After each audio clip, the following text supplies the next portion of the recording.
to Trooper's Kitchen 422. I'm your host, TK422, and happy Stormtrooper Day. With May the 4th just around the corner, you're going to want to make sure you have the best treats for your Star Wars party. Today, we're going to make these amazing pretzel lightsabers. Now kids, remember, do not eat real lightsabers. They don't taste very good, and they're very dangerous. These lightsabers we're making today, however, are very tasty, very delicious. So let's get started. You're gonna need some ingredients. First off, pretzel rods. And don't skimp out and get those little tiny sticks either. No, you gotta have the full pretzel rods. Also, don't get these. What the heck are these? They don't look like lightsabers. Next, you're gonna want some white chocolate. In this case, I went with almond bark. And then you're gonna wanna make sure you add color to your lightsaber. We have a selection of colors here. Today, I'm gonna go with the color blue, and this blue color will be for the blade. I like to add black as well for the hilt of the lightsaber, just a little bit so it turns gray. And then to add a little extra pizzazz, sprinkles.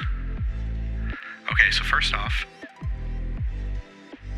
you gotta make sure it's really late at night, like it is now, and take this white bark and hit it on the table, just to wake everyone up. Bam, see? Just like that. Alright, let's move over to the stove and make sure you have parental supervision if you're 50 years or younger, if you're, like Grogu or Yoda species. But if you're humanoid, just make sure you have parental supervision if you're under 18. Alright, let's move on over to the stove. Just gonna turn that to about medium high. We're gonna take a couple of our blocks and plop them in here. And then as it melts, we're just gonna stir it. You can also do this in the microwave, but you gotta be very careful that you don't overburn your chocolate.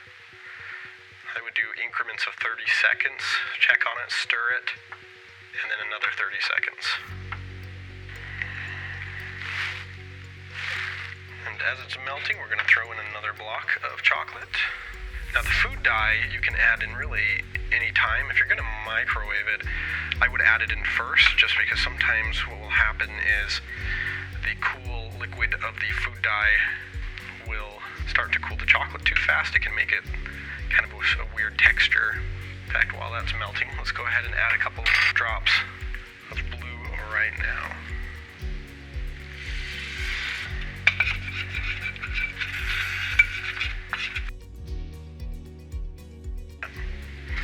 Alright, I want to turn the heat down just a little. It's not looking too great. So after you finish burning the chocolate, go ahead and set this aside and we'll move to the microwave. Don't forget to turn off the stove.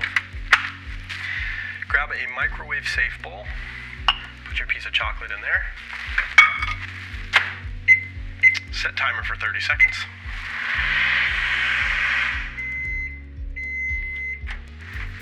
Okay.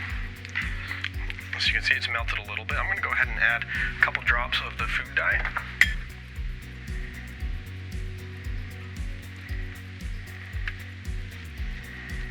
I'm going to add another piece of chocolate.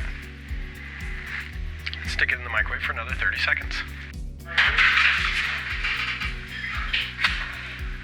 Now you want to keep this 30-second process going over and over again, and then check and stir it some more. You do not want to overcook and burn your chocolate. I may be speaking from personal experience when I say that.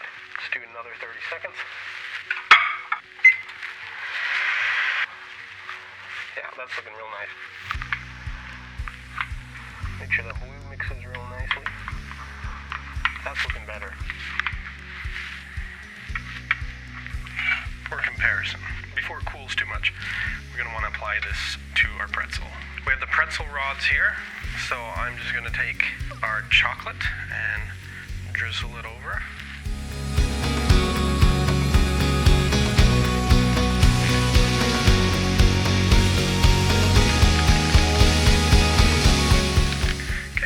Sprinkle some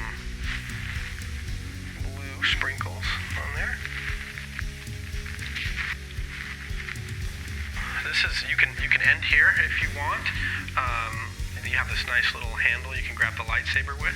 I like to add a little extra detail, black or gray chocolate right along these. Gives it just a little bit more realistic approach. And if you have other colors, you got your reds and greens and yellow lightsabers, it just, I don't know, it adds to the variety, and it makes it look like a delicious snack, which it is. So it doesn't just look like it is delicious. What you're going to want to do next is, for the black, we don't need as much chocolate. This would be enough. We're going to add just a little drop of black here. Maybe 2 drops. Two drops of black.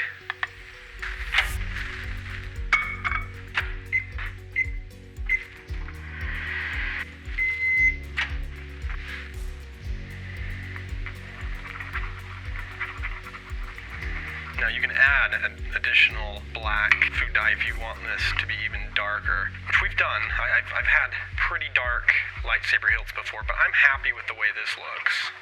Alright, so just as before, go ahead and pour that right on there. And you're going to be the hit at your next Star Wars Day party. These are also great for Life Day.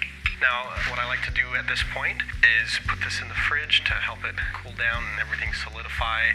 They're great served cold, so no issues there. Well, thank you for joining me today on another episode of Trooper's Kitchen 422. Hope you enjoyed this video. When you make this, be sure to take lots of pictures and tag me in them. Let me know what your favorite recipes are in the comments below. Don't forget to hit that like button and subscribe for more content. TK422, out. Did I just dab? Why did I do that?